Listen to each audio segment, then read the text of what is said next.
네, 안녕하세요. 공인노무사 노승민입니다. 만나서 반갑습니다. 먼저 2020년도 공인노무사 1차 시험을 치르신 수험생 여러분들께는 정말 고생 많이 하셨다고 격려의 박수를 드립니다. 자, 그리고 이제 내년도 1차 시험을 앞두고 계신 예비 수험생님들께는 오늘 이 본 영상이 올해 사회보험법이 어떻게 출제되었는지에 대한 개략적인 감을 잡고, 그리고 내년도 시험을 어떻게 준비할 것인지에 대한 전략을 나름 수립하는데 도움이 되시리라 생각합니다. 오늘 이 짧은 시간 하에서 크게 두 가지 사항을 좀 다뤄보고자 합니다. 첫 번째는, 올해 2020년도 29회 공인노무사 시험 1차 시험 사회보험법에 대한 총평에 대해서 한번 다루면서, 이 총평에는 아마 그 지난 시험 대비 올해 시험이 어떤 난이도를 보이는지, 경향에 대해서 특성은 어떠한지 짤막하게 한번 분석해 보고요. 그 다음에 이제 강론으로 들어가서 두 번째는 올해 이제 1번부터 25문제, 사회보험법 25번 문제가 어떻게 출제되었는지 그 내용을 해설해 보는 시간으로 크게 두 가지로 나눠보고자 합니다. 자, 먼저 총평과 경향 부분에 있어서는 먼저 이 부분이 가장 중요할 것 같아요. 25문제가 나오는데 이 사회보험법이라는 단독 법률이 사실 존재하는 건 아니거든요. 사회보험법 안에 어떤 법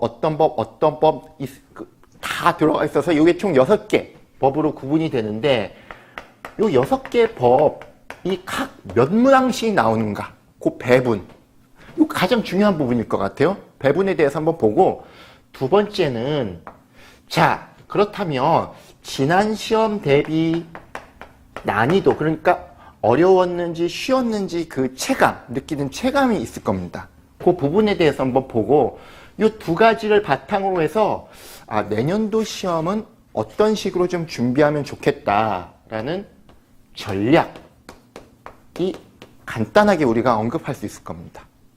자, 그렇다면 이 사회보험법 내에 탑재된 6가지 법률들이 있는데, 이 배분, 포션을, 25문항의 포션을 이 6개 법이 어떻게 구성하고 있는가, 이 부분을 한번 살펴보기 전에 간략하게 이 사회보험법의 특성에 대해서 한번 보도록 하겠습니다.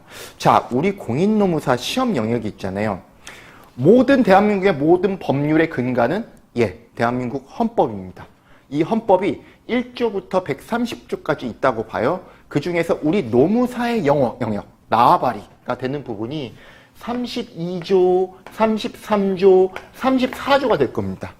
그래서 32조는 노동법 1, 개별적 근로관계법 다루잖아요.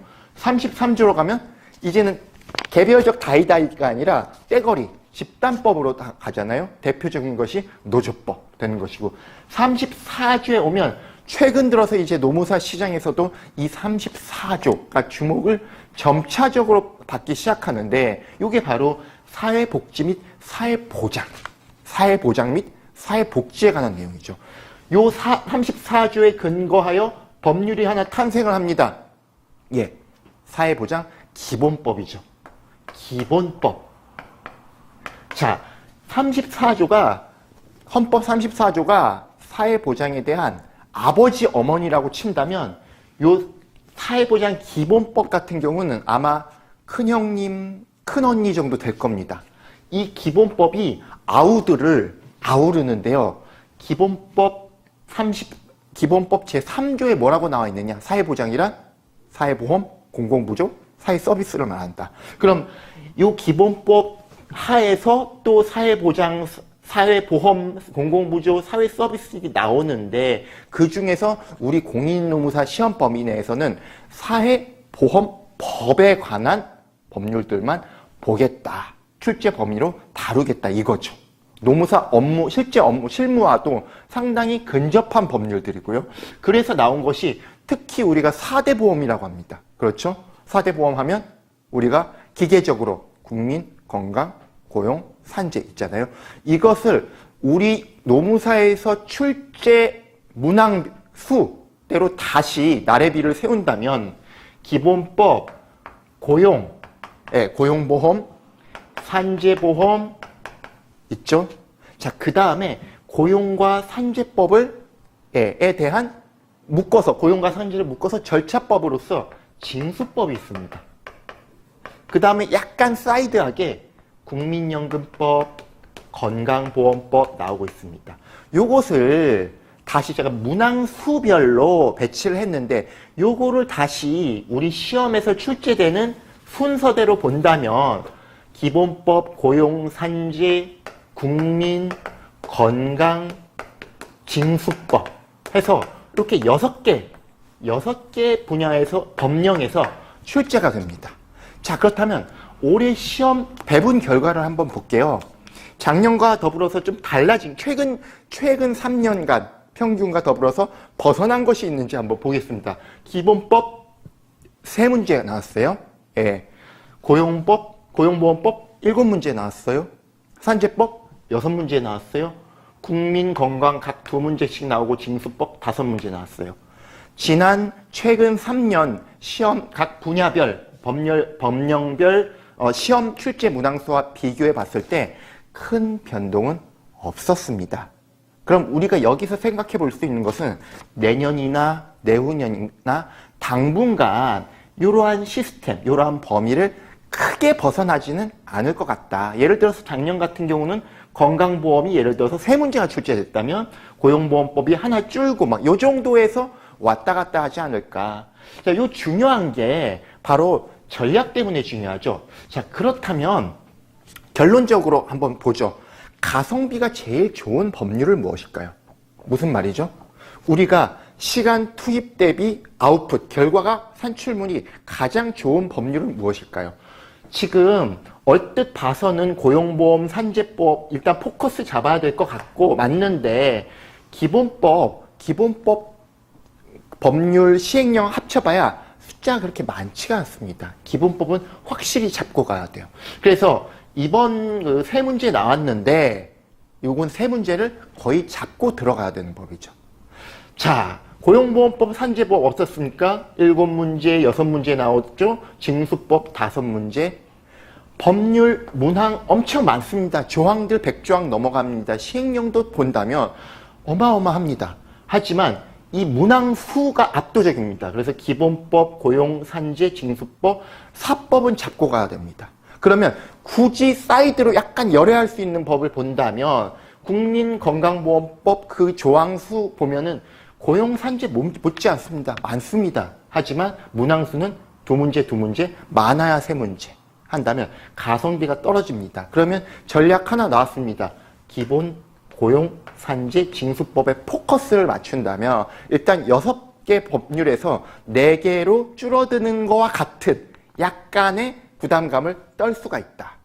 자, 올해 난이도를 한번 보겠습니다.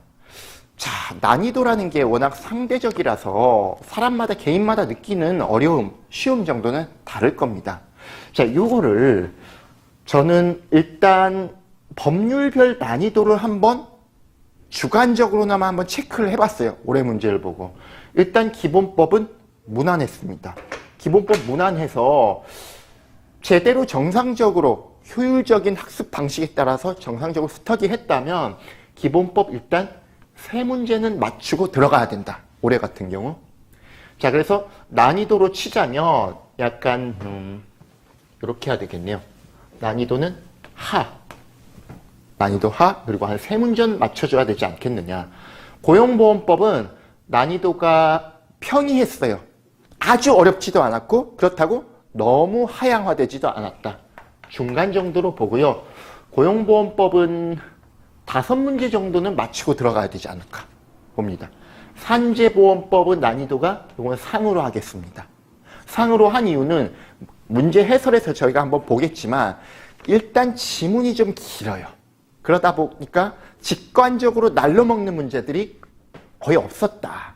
그러면서 약간 우리 그 산재보험의 8대 보험이 있습니다. 8대 급여가 있습니다. 요휴, 장상, 유상장지. 그 중에 끝에 있는 직장 재활급여가 나왔어요. 그리고 진폐분야가 나왔어요. 약간 우리 산재법에서도 사이드 쪽으로 떨어져 있는 그런 분야들이 출제가 좀 됐습니다. 그래서 수험생 여러분들 입장에서는 좀 어렵게 느껴졌을 것이다. 그렇게 본다면 적어도 그래도 반타작 맞는 전략으로 결과가 나아졌으면 좋지 않을까 한번 보고, 국민연금 건강보험은 사이드 법률로 쳐도 상당히 평이하게 나왔다 그렇게 봅니다. 그래서 저는 개인적으로 하 정도로 보고요. 한 문제 한 문제씩, 삑살이 나서 한 문제 틀렸든 삑살은 나서 맞췄든 간에 한 문제씩은 잡고 가야 되지 않겠나 그렇게 봅니다. 징수법 같은 경우는 난이도 상이었습니다. 어렵게 느껴졌어요. 왜냐하면 징수법 자체에 대해서는 어차피 저희가 암기를 하잖아요. 고도의 이해와 사고력을 묻는 문제는 내기가 힘들어요. 하지만 시험 기술상, 출제 기법상 우리가 흔히 보는 박스형 문제라고 하죠. 그 박스형 문제 안에 이슈를 2개 이상 넣어. 그러니까 한 문제에다 2개의 문제를 또 풀고 얘도 맞춰주고 그래서 정답끼리 고른 것은 이런 거 찍는 문제들이 거의 대부분 도배를 했어요. 그러니까 난이도가 상이고 못해도 한 2-3 문제는 맞춰야 되지 않을까 하면 어떻습니까? 8, 11, 12, 13, 14, 15 그래도 60점 합격권으로는 가져갈 수가 있다라고 봅니다. 자, 그래서 저의 전략은 그렇습니다. 2가지로 전략을 좀 짤 수 있을 것 같아요. 일단은 학습을 할 때 어느 법의 가성비 좋은 법률 위주로 먼저 학습을 하자. 그래서 얘네들을 압살하자. 그 다음에 남은 시간에 국민건강 그런 법률들을 한번 아울러 보자. 그 전략이 하나가 있을 것이고, 두 번째는 난이도 측정에서 한번 언급된 부분인데요. 우리 사회보험법령은 그 특성상 판례라든지 무슨 치열한 법리적 쟁점이 존재하진 않아요. 그렇기 때문에 결국은 암기로 승부를 걸어야 됩니다. 어떻게요? 이 법률들, 법조문, 시행문, 때로는 시행규칙까지 외워야 되죠. 그런데 이 사회보험법이 어렵게 느껴지는 것은 이 분량의 압도입니다. 압도적인 분량입니다. 노동법은 근로기준법, 노동법 2, 노조법. 대부분이잖아요. 뭡니까? 이 6개 법률 중에 특히 4개 법률 같은 경우는 고루고루 출제가 됩니다. 법령에서. 어떻게 외울 것인가? 이게 이제 노가다입니다. 자, 그러면 전략 2번째는 암기를 하는데, 결국 사회보험법은 암기 과목인데 이 암기를 단순하게 하는 경우 늪에 빠져버립니다. 태평양을 건너는 것 같은 느낌이 들 거예요. 기본법까지는 이거 만만하겠는데 고용산재 들어가는 순간 숲에 갇힌 듯한 느낌이 됩니다. 그럼 이 암기를 어떻게 효율적으로 할 것인가? 그거는 첫 번째는 이 전체 법령에 대한 도식, 체계, 큰 그림이 먼저 들어와야 되겠다. 자, 그리고 그 체계를 바탕으로 각 조문별 그 내용이 사실은 죽어있는 영혼이에요. 처음 접하는 수험생분들께는 죽은 영혼이에요.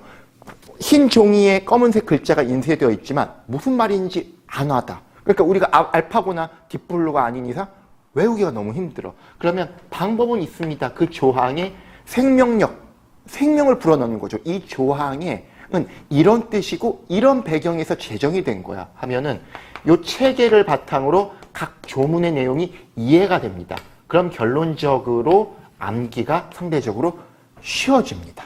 그럼 사회보험법 이길 수 있습니다.